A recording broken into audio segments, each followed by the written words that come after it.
Coming Attraction by Fritz Leiber. Narrated by William Skye. Women will always go on trying to attract men, even when the future seems to have no future. The coupe with the fishhooks welded to the fender shouldered up over the curb like the nose of a nightmare. The girl in its path stood frozen, her face probably stiff with fright under her mask. For once, my reflexes weren't shy. I took a fast step toward her, grabbed her elbow, yanked her back. Her black skirt swirled out. The big coupe shot by, its turbine humming. I glimpsed 3 faces. Something ripped. I felt the hot exhaust on my ankles as the big coupe swerved back into the street. A thick cloud like a black flower blossomed from its jouncing rear end, while from the fishhooks flew a black shimmering rag. "Did they get you?" I asked the girl. She had twisted around to look where the side of her skirt was torn away. She was wearing nylon tights. "The hooks didn't touch me," she said shakily. "I guess I'm lucky." I heard voices around us. "Those kids! What'll they think up next?" "They're a menace. They ought to be arrested." Sirens screamed at a rising pitch as 2 motor police, their rocket assist jets full on, came whizzing toward us after the coupe. But the black flower had become a thick fog obscuring the whole street. The motor police switched from rocket assists to rocket brakes and swerved to a stop near the smoke cloud. "Are you English?" the girl asked me. "You have an English accent." Her voice came shudderingly from behind the sleek black satin mask. I fancied her teeth must be chattering. Eyes that were perhaps blue searched my face from behind the black gauze covering the eye holes of the mask. I told her she'd guessed right. She stood close to me. "Will you come to my place tonight?" she asked rapidly. "I can't thank you now, and there's something you can help me about." My arm, still lightly circling her waist, felt her body trembling. I was answering the plea in that as much as in her voice when I said, "Certainly."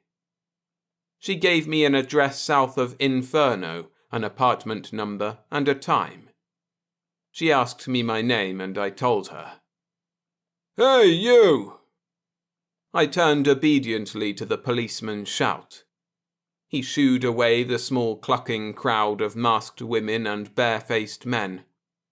Coughing from the smoke that the black coupe had thrown out, he asked for my papers. I handed him the essential ones. He looked at them and then at me. "British border? How long will you be in New York?"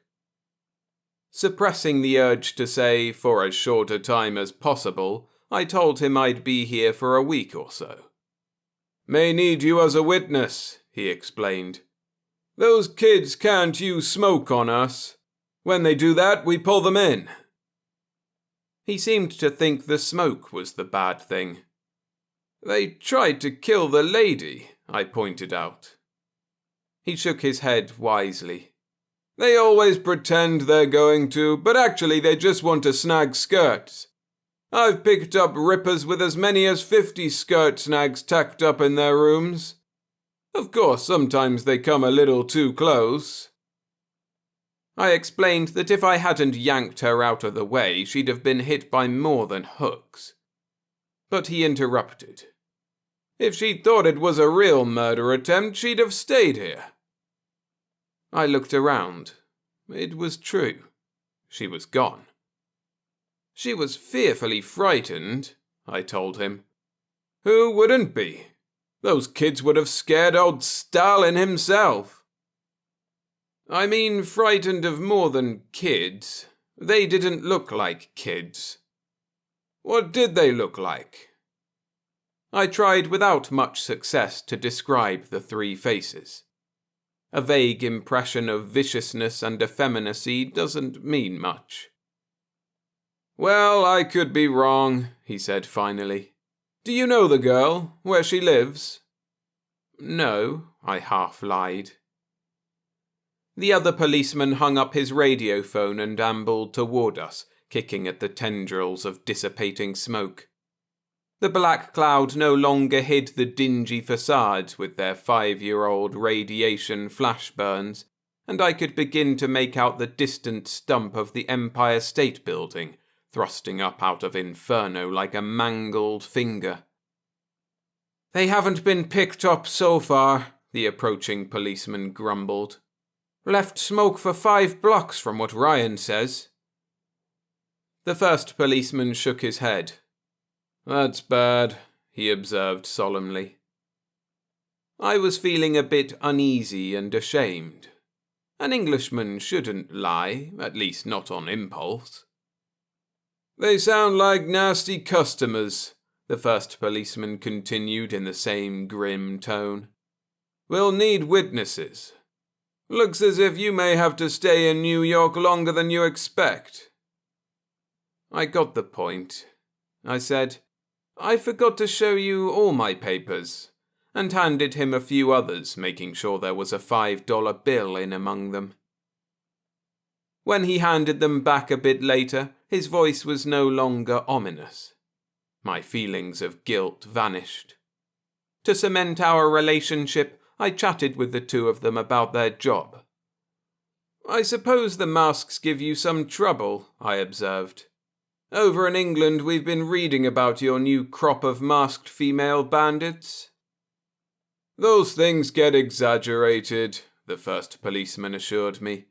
"It's the men masking as women that really mix us up. But brother, when we nab them, we jump on them with both feet." "And you get so you can spot women almost as well as if they had naked faces," the second policeman volunteered. "You know, hands and all that." "Especially all that," the first agreed with a chuckle. "Say, is it true that some girls don't mask over in England?" "A number of them have picked up the fashion," I told him. "Only a few, though. The ones who always adopt the latest style, however extreme." "They're usually masked in the British newscasts." "I imagine it's arranged that way out of deference to American taste," I confessed. "Actually, not very many do mask." The second policeman considered that. "Girls going down the street bare from the neck up." It was not clear whether he viewed the prospect with relish or moral distaste. Likely both. "A few members keep trying to persuade Parliament to enact a law forbidding all masking," I continued, talking perhaps a bit too much. The second policeman shook his head. "What an idea! You know, masks are a pretty good thing, brother. Couple of years more and I'm going to make my wife wear hers around the house." The first policeman shrugged. "If women were to stop wearing masks, in 6 weeks you wouldn't know the difference.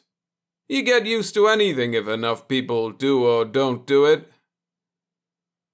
I agreed rather regretfully and left them.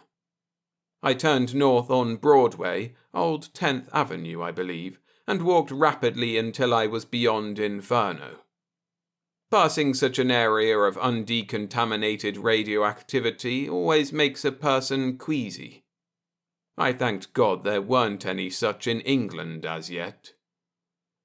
The street was almost empty, though I was accosted by a couple of beggars with faces tunneled by H-bomb scars. Whether real or of makeup putty, I couldn't tell. A fat woman held out a baby with webbed fingers and toes. I told myself it would have been deformed anyway, and that she was only capitalizing on our fear of bomb-induced mutations. Still, I gave her a 7.5-cent piece. Her mask made me feel I was paying tribute to an African fetish. "May all your children be blessed with 1 head and 2 eyes, sir." Thanks, I said, shuddering, and hurried past her. There's only trash behind the mask, so turn your head, stick to your task. Stay away from the girls. This last was the end of an anti-sex song being sung by some religionists half a block from the circle and cross insignia of a femalist temple. They reminded me only faintly of our small tribe of British monastics. Above their heads was a jumble of billboards advertising pre-digested foods, wrestling instruction, radio handies, and the like. I stared at the hysterical slogans with disagreeable fascination. Since the female face and form have been banned on American signs, the very letters of the advertiser's alphabet have begun to crawl with sex. The fat-bellied, big-breasted capital B, the lascivious double O. However, I reminded myself, it is chiefly the mask that so strangely accents sex in America. A British anthropologist has pointed out that while it took more than 5,000 years to shift the chief point of sexual interest from the hips to the breasts, the next transition to the face has taken less than 50 years. Comparing the American style with Muslim tradition is not valid. Muslim women are compelled to wear veils, the purpose of which is concealment, while American women have only the compulsion of fashion and use masks to create mystery. Theory aside, the actual origins of the trend are to be found in the anti-radiation clothing of World War III, which led to masked wrestling, now a fantastically popular sport, and that in turn led to the current female fashion. Only a wild style at first, masks quickly became as necessary as brassieres and lipsticks had been earlier in the century. I finally realized that I was not speculating about masks in general, but about what lay behind one in particular. That's the devil of the things. You're never sure whether a girl is heightening loveliness or hiding ugliness. I pictured a cool, pretty face in which fear showed only in widened eyes. Then I remembered her blonde hair, rich against the blackness of the satin mask. She'd told me to come at the 22nd hour, 10 p.m. I climbed to my apartment near the British consulate. The elevator shaft had been shoved out of plumb by an old blast, a nuisance in these tall New York buildings. Before it occurred to me that I would be going out again, I automatically tore a tab from the film strip under my shirt. I developed it just to be sure. It showed that the total radiation I'd taken that day was still within the safety limit. I'm not phobic about it, as so many people are these days, but there's no point in taking chances. I flopped down on the daybed and stared at the silent speaker and the dark screen of the video set. As always, they made me think, somewhat bitterly, of the two great nations of the world. Mutilated by each other, yet still strong, they were crippled giants poisoning the planet with their dreams of an impossible equality and an impossible success. I fretfully switched on the speaker. By luck, the newscaster was talking excitedly of the prospects of a bumper wheat crop sown by planes across a dust bowl moistened by seeded rains. I listened carefully to the rest of the program. It was remarkably clear of Russian telejamming, but there was no further news of interest to me. And of course, no mention of the moon, though everyone knows that America and Russia are racing to develop their primary bases into fortresses capable of mutual assault and the launching of alphabet bombs toward Earth. I myself knew perfectly well that the British electronic equipment I was helping trade for American wheat was destined for use in spaceships. I switched off the newscast. It was growing dark, and once again I pictured a tender, frightened face behind a mask. I hadn't had a date since England. It's exceedingly difficult to become acquainted with a girl in America, where as little as a smile often can set one of them yelping for the police, to say nothing of the increasing puritanical morality and the roving gangs that keep most women indoors after dark. And naturally, the masks, which are definitely not, as the Soviets claim, a last invention of capitalist degeneracy, but a sign of great psychological insecurity. The Russians have no masks, but they have their own signs of stress. I went to the window and impatiently watched the darkness gather. I was getting very restless. After a while, a ghostly violet cloud appeared to the south. My hair rose. Then I laughed. I had momentarily fancied it a radiation from the crater of the Hell bomb, though I should instantly have known it was only the radio-induced glow in the sky over the amusement and residential area south of Inferno. Promptly at 22 hours, I stood before the door of my unknown girlfriend's apartment. The electronic "Say Who Please" said just that. I answered clearly, "Wystan Turner," wondering if she'd given my name to the mechanism. She evidently had, for the door opened. I walked into a small, empty living room, my heart pounding a bit. The room was expensively furnished with the latest pneumatic hassocks and sprawlers. There were some midgie books on the table. The one I picked up was the standard hard-boiled detective story in which two female murderers go gunning for each other. The television was on. A masked girl in green was crooning a love song.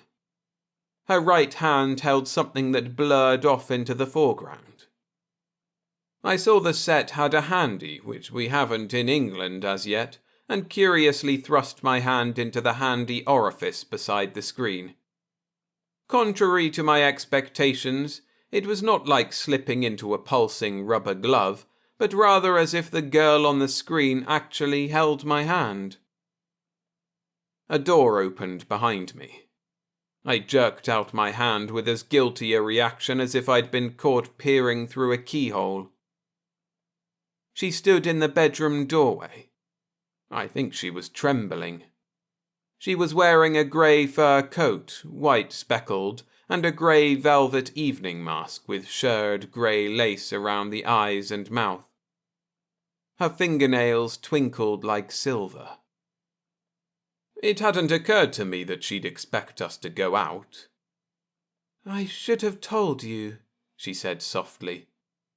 Her mask veered nervously towards the books and the screen and the room's dark corners. "But I can't possibly talk to you here." I said doubtfully, "There's a place near the consulate." "I know where we can be together and talk," she said rapidly. "If you don't mind." As we entered the elevator, I said, "I'm afraid I dismissed the cab." But the cab driver hadn't gone for some reason of his own. He jumped out and smirkingly held the front door open for us. I told him we preferred to sit in back.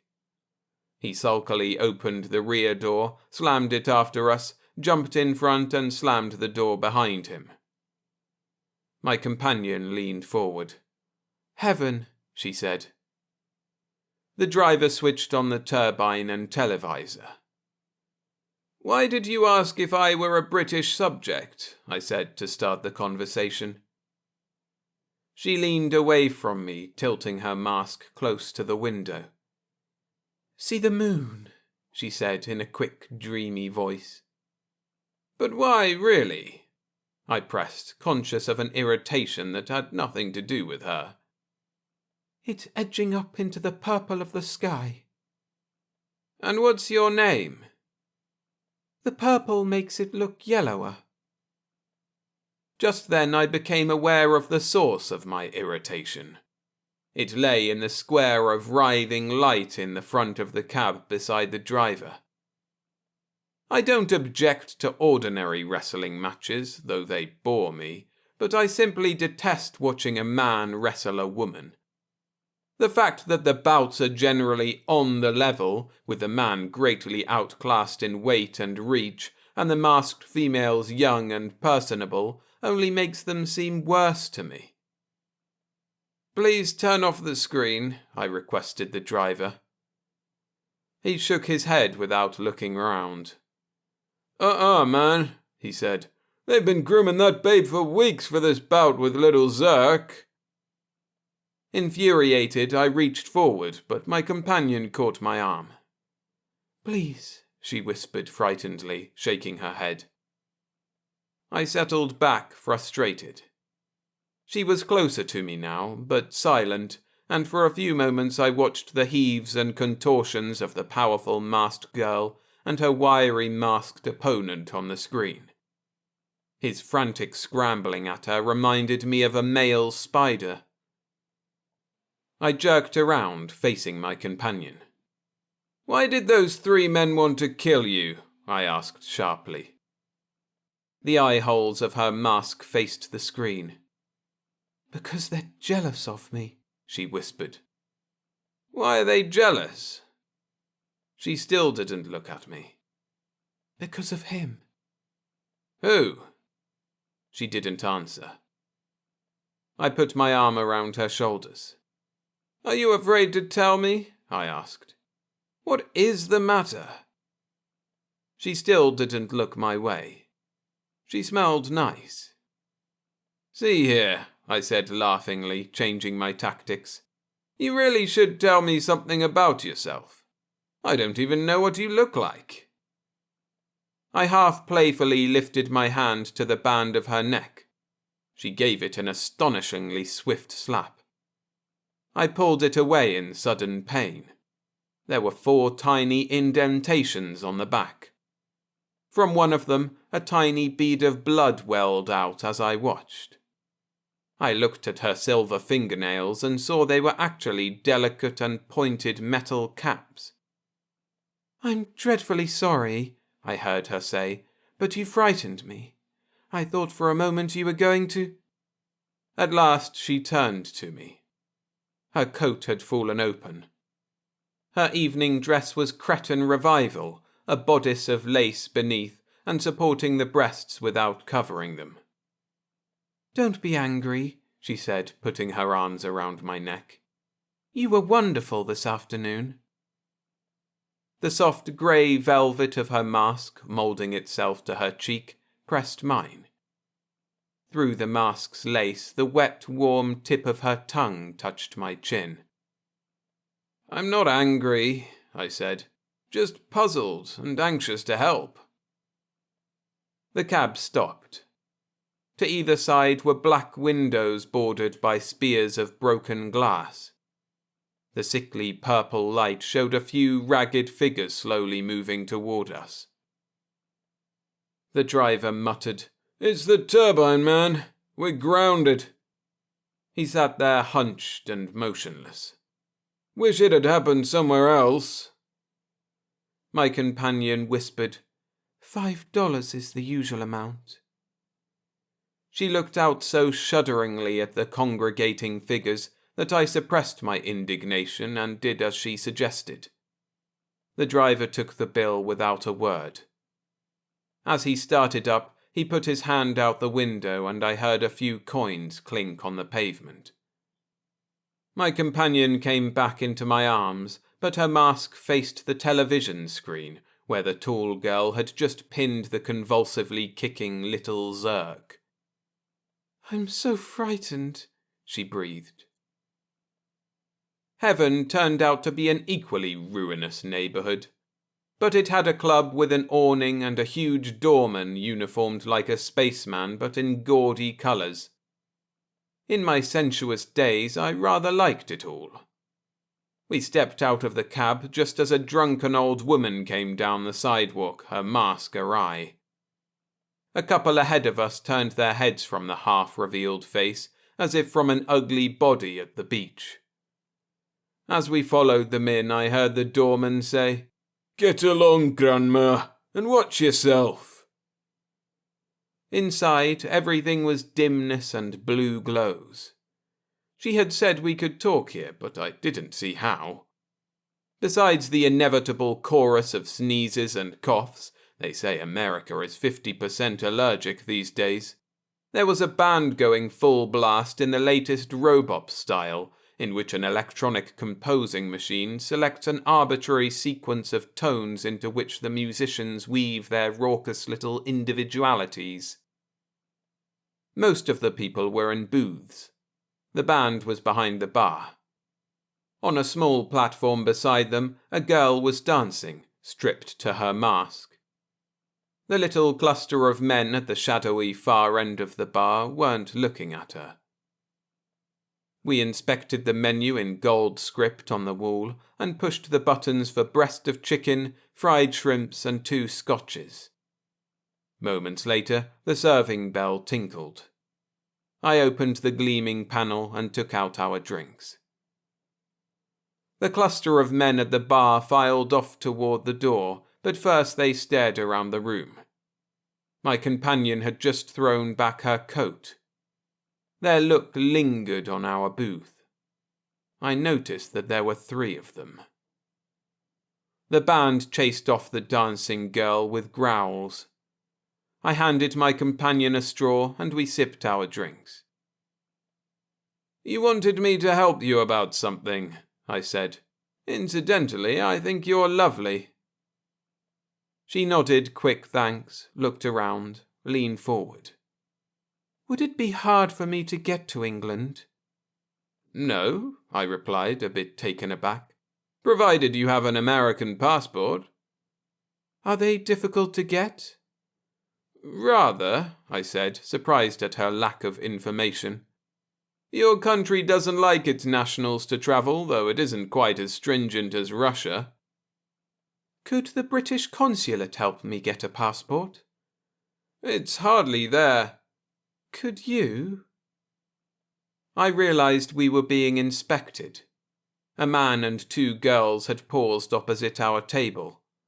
The girls were tall and wolfish looking with spangled masks.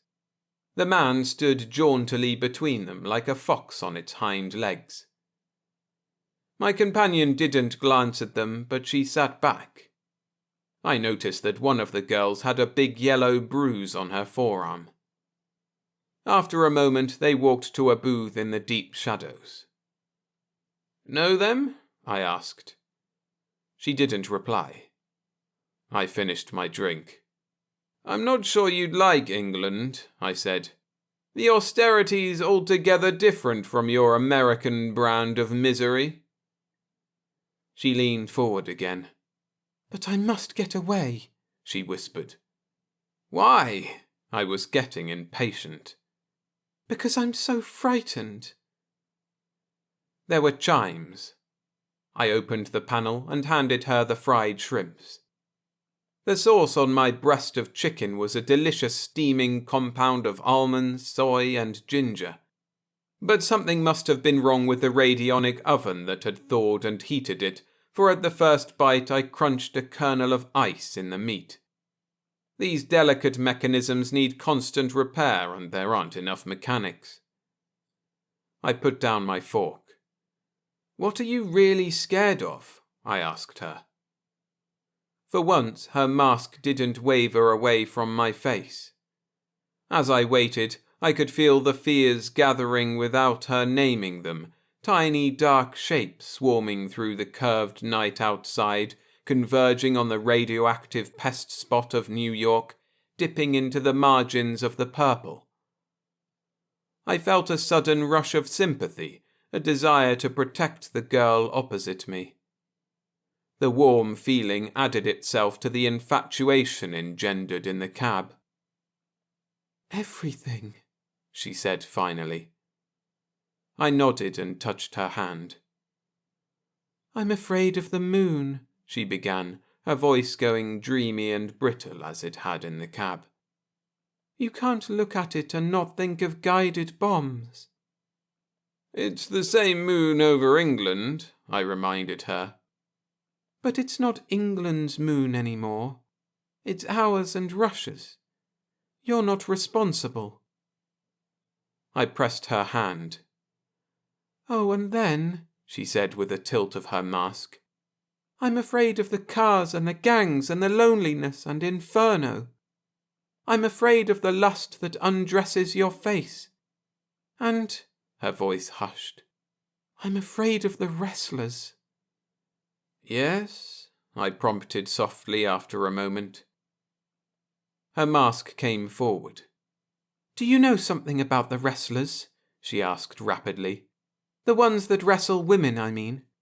They often lose, you know, and then they have to have a girl to take their frustration out on. A girl who's soft and weak and terribly frightened. They need that to keep them men. Other men don't want them to have a girl. Other men want them just to fight women and be heroes. But they must have a girl. It's horrible for her." I squeezed her fingers tighter, as if courage could be transmitted, granting I had any. "I think I can get you to England," I said. Shadows crawled onto the table and stayed there. I looked up at the three men who had been at the end of the bar. They were the men I had seen in the big coupe. They wore black sweaters and close-fitting black trousers. Their faces were as expressionless as dopers. Two of them stood above me. The other loomed over the girl. "Drift off, man," I was told. I heard the other inform the girl. "We'll wrestle a fool, sister. What shall it be? Judo, slapsy, or kill who can?" I stood up. There are times when an Englishman simply must be maltreated. But just then, the fox-like man came gliding in like the star of a ballet. The reaction of the other three startled me. They were acutely embarrassed. He smiled at them thinly. "You won't win my favour by tricks like this," he said. "Don't get the wrong idea, Zirk," one of them pleaded. "I will if it's right," he said. "She told me what you tried to do this afternoon. That won't endear you to me either. Drift." They backed off awkwardly. "Let's get out of here," one of them said loudly as they turned. "I know a place where they fight naked with knives." Little Zirk laughed musically and slipped into the seat beside my companion. She shrank from him just a little. I pushed my feet back, leaned forward. "Who's your friend, baby?" he asked, not looking at her. She passed the question to me with a little gesture. I told him. "British," he observed. "She's been asking you about getting out of the country, about passports." He smiled pleasantly. "She likes to start running away, don't you, baby?" His small hand began to stroke her wrist, the fingers bent a little, the tendons ridged as if he were about to grab and twist. "Look here," I said sharply. "I have to be grateful to you for ordering off those bullies, but—" "Think nothing of it," he told me. "They're no harm except when they're behind steering wheels. A well-trained 14-year-old girl could cripple any one of them. Why even theatre here if she went in for that sort of thing?" He turned to her, shifting his hand from her wrist to her hair. He stroked it, letting the strands slip slowly through his fingers. "You know I lost tonight, baby, don't you?"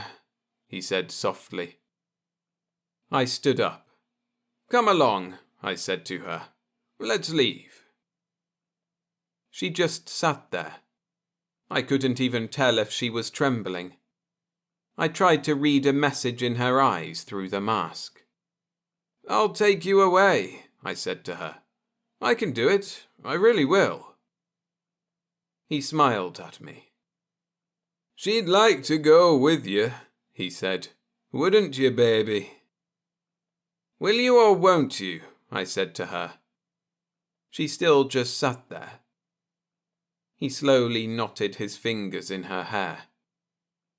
"Listen, you little vermin," I snapped at him. "Take your hands off her."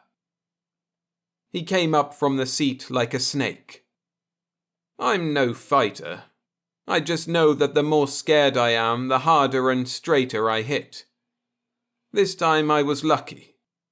But as he crumpled back, I felt a slap and 4 stabs of pain in my cheek. I clapped my hand to it. I could feel the 4 gashes made by her dagger finger caps and the warm blood oozing out from them.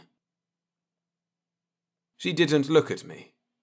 She was bending over little Zirk and cuddling her mask to his cheek and crooning, There, don't feel bad. You'll be able to hurt me afterward." There were sounds around us, but they didn't come close. I leaned forward and ripped the mask from her face. I really don't know why I should have expected her face to be anything else. It was very pale, of course, and there weren't any cosmetics. I suppose there's no point in wearing any under a mask. The eyebrows were untidy and the lips chapped. But as for the general expression, as for the feelings crawling and wriggling across it, have you ever lifted a rock from damp soil? Have you ever watched the slimy white grubs? I looked down at her, she up at me. "Yes, you're so frightened, aren't you?" I said sarcastically. "You dread this little nightly drama, don't you? You're scared to death." And I walked right out into the purple night, still holding my hand to my bleeding cheek. No one stopped me, not even the girl wrestlers. I wished I could tear a tab from under my shirt and test it then and there, and find I'd taken too much radiation, and so be able to ask to cross to the Hudson and go down New Jersey, past the lingering radiance of the Narrows bomb, and so on to Sandy Hook, to wait for the rusty ship that would take me back over the seas to England.